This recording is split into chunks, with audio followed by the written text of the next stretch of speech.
Halo, ketemu lagi bersamaku Nova Valerian. Di video kali ini kita akan membahas beasiswa yang lagi dibuka dan kebetulan cukup banyak peminatnya di Indonesia. Dan kebetulan lagi aku adalah awardee beasiswa tersebut pada saat aku S1 kemarin. Beasiswa apa itu? Ya, beasiswa unggulan. Beasiswa unggulan adalah beasiswa dari Kementerian Pendidikan, Kebudayaan, Riset, dan Teknologi atau Kemendikbudristek kepada putra-putri terbaik bangsa berupa bantuan dana pendidikan untuk mereka melanjutkan studi di perguruan tinggi mereka. Nah, untuk syarat, jenis, dan lainnya untuk beasiswa unggulan ini tersendiri terkadang memiliki perbedaan dari tahun ke tahun. Nah, untuk tahun ini ada 3 jenis beasiswa unggulan yang dibuka.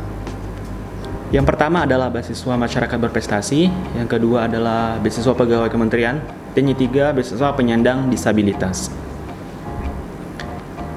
Yang pertama adalah beasiswa masyarakat berprestasi. Nah, beasiswa ini adalah yang paling umum atau yang paling banyak pendaftarnya.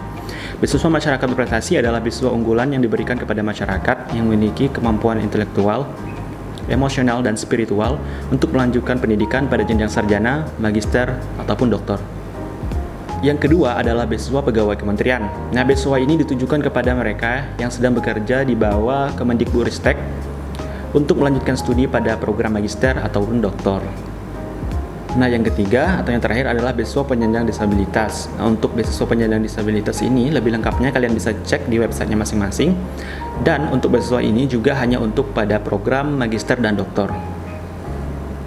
Nah, untuk mendaftar beasiswa ini, kalian harus masuk ke website beasiswa unggulan Kemendikbudristek dengan cara mengakses link yang ada di bawah ini.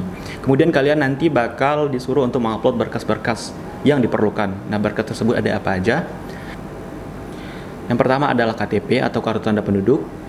Yang kedua adalah kartu tanda mahasiswa atau KTM, khusus bagi mahasiswa ongoing atau yang tengah melakukan perkuliahan tapi mereka berniat untuk mendaftar atau mengajukan beasiswa unggulan. Nah, jadi beasiswa unggulan ini tidak hanya untuk mereka yang baru keterima di universitas atau perguruan tinggi tertentu, namun bagi mahasiswa yang sudah kuliah juga boleh mendaftar beasiswa unggulan, tapi dengan catatan hanya boleh maksimal semester 3. Yang ketiga adalah surat penerimaan atau LOE, Letter of Acceptance dari perguruan tinggi.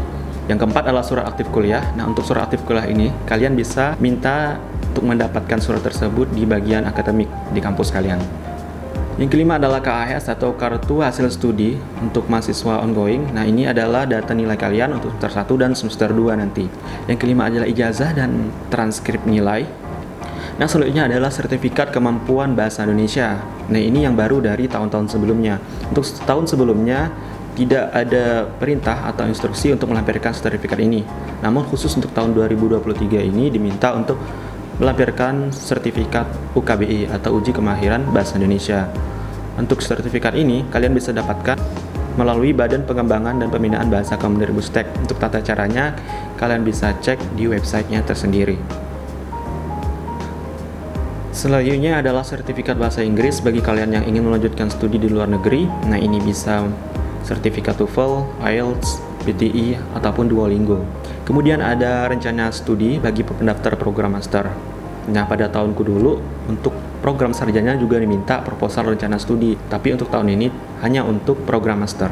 Selanjutnya adalah proposal penelitian bagi program doktor. Kemudian ada surat rekomendasi dari institusi terkait. Nah, kalau aku dulu mintanya kepada wakil dekan 3 dan ketua jurusanku. Dan jangan lupa juga untuk melampirkan karya tulis berupa esai. Nah, esai ini sangat penting karena di sini akan dinilai kemampuan kalian dalam menuangkan ide-ide ataupun gagasan-gagasan kalian untuk kontribusi kalian terhadap Indonesia ke depannya seperti apa. Nah, kalau aku dulu temanya adalah aku generasi unggul kebanggaan Indonesia. Tapi untuk kali ini temanya adalah kontribusi untuk Indonesia setelah menyelesaikan studi. Nah, esainya itu sekitar 1000 sampai 1500 kata atau sekitarnya. Nah, esai tersebut berisi apa aja? Yang pertama terkait deskripsi diri. Yang kedua adalah kontribusi atau peran kita sebagai mahasiswa untuk meraih mimpi kita ataupun gagasan yang ingin kita capai ke depannya. Dan yang ketiga adalah bagaimana cara kita mewujudkan gagasan tersebut. Dan juga aku nggak tahu untuk yang tahun ini. Kalau pada tahun aku dulu juga disuruh untuk mengupload sertifikat-sertifikat pendukung ataupun prestasi kalian baik secara akademik ataupun non akademik. Jadi bagi kalian yang punya sertifikat atau penghargaan itu silahkan upload saja. Jangan takut minder, jangan takut lainnya karena kita nggak tahu penilaian dari panitia itu seperti apa. Jadi kita harus berusaha semaksimal mungkin. Yang terakhir adalah surat pernyataan pendaftar beasiswa unggulan.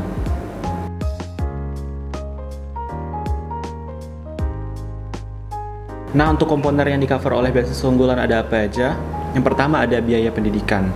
Nah, biaya pendidikan ini adalah biaya UKT ataupun uang kuliah tunggal selama kalian kuliah.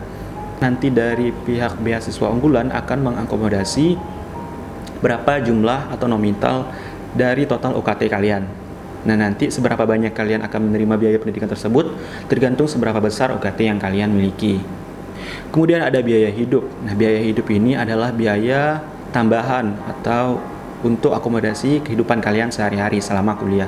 Kemudian ada biaya buku, biaya pendamping, dan biaya-biaya lainnya yang nantinya akan dijelaskan pada saat kalian tanda tangan kontrak ketika kalian sudah diterima menjadi awardee beasiswa unggulan. Nah, untuk timeline-nya dapat kalian cek di website beasiswa unggulan. Nah, untuk pendaftarannya tersendiri itu dari tanggal 3 kemarin sampai 17 Agustus 2023. Kemudian ada seleksi tahap 1 pada tanggal 18 sampai 22 Agustus. Dan pada tanggal 23 Agustus kalian akan mendapatkan pengumuman hasil seleksi tahap 1. Nah, pengumuman ini biasanya dikirim lewat email. Nah, contoh punya aku dulu seperti ini.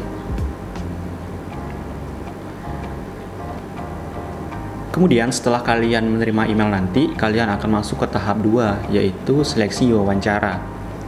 Nah, untuk tempat dan lokasinya bakal dikirim lewat email oleh pihak panitia beasiswa. Itu dalam rentang 4 sampai 12 September nanti. Nah, selanjutnya pada tanggal 18 September nanti kalian akan mendapatkan pengumuman hasil seleksi tahap 2. Ini juga lewat email. Nah, contoh punya aku seperti ini. Dan apabila kalian sudah mendapatkan email untuk seleksi tahap 2, kalian akan tahu apakah kalian lolos ataupun nggak lolos untuk menjadi awardee beasiswa unggulan 2023. Selanjutnya, jika kalian lolos, nanti bakal diinfokan untuk tanda tangan kontrak. Nah, kalau kami dulu, tanda tangan kontraknya di salah satu hotel di Jakarta. Nah, sekarang sedikit aku akan berbagi tips seputar pendaftaran beasiswa unggulan 2023 ini. Yang pertama terkait pemberkasan. Nah, pastikan kalian mengupload semua berkas yang diperlukan. Jangan sampai ada yang terlewat ataupun beda dari format yang diinginkan. Nah, untuk sertifikat pendukung ataupun prestasi baik akademik maupun non-akademik, kalian bisa upload apa aja. Yang pasti makin tinggi tingkat prestasi kalian, makin bagus atau makin baik nilainya buat kalian. Tetapi kalau kalian ngerasa prestasi kalian kurang dibanding dengan yang lain, misal nggak ada prestasi tingkat nasional, internasional, dan lain, jangan insecure terlebih dahulu. Silakan upload aja apa yang kalian miliki, karena nggak ada ketentuan batasan maksimal ataupun minimal, ataupun seberapa tinggi pencapaian yang pernah kalian dapatkan. Nah, saran aku sih, silakan upload apa aja yang kalian miliki, selagi menurut kalian itu bisa diupload, silakan upload. Kemudian di bagian esai. Di bagian esai ini saran aku lebih sering untuk proofread atau minta saran kepada mereka yang lebih paham. Karena terkadang kita ngerasa esai kita udah bagus, karena kita hanya menilai dari perspektif dari kita. Kita nggak bisa menilai, kita nggak dapat masukan dari orang lain. Nah, saran aku untuk proofread ini kalian bisa minta koreksi kepada kakak abang ataupun yang pernah menjadi awardee dari beasiswa ini, karena sedikit banyaknya mereka udah tahu nih kriteria esai beasiswa unggulan itu seperti apa. Bisa juga kepada dosen ataupun yang memiliki tingkatan lebih tinggi dari kalian. Kemudian jangan deadline. Jadi terkadang sebagian mahasiswa udah biasa nih dengan deadline karena masih awal ngerasa belum antusias gitu. Udah mau deadline, terkadang baru ada niatan buat menyelesaikan apa-apa yang belum dikerjakan. Ya, saran aku silahkan dari timeline yang udah ada, kalian buat timeline kalian sendiri. Misal hari ini fokus untuk melengkapi sertifikat-sertifikat yang ada dikumpulin. Besoknya minta surat rekomendasi dan seterusnya. Jadi tugas kalian bisa terstruktur. Karena bakal ada kemungkinan hal yang tidak diinginkan. Jadi kalian bisa antisipasi hal tersebut dengan cara memanajemen kebutuhan kalian tersendiri. Nah, mungkin sekian dari aku. Jika kalian punya pertanyaan atau lainnya, kalian boleh tanya kepadaku. Mungkin kalian perlu gambaran terkait esai, sertifikat apa aja yang aku upload, kalian bisa hubungi email di bawah ini. Oke, sekian video kali ini. Terima kasih. Sampai jumpa.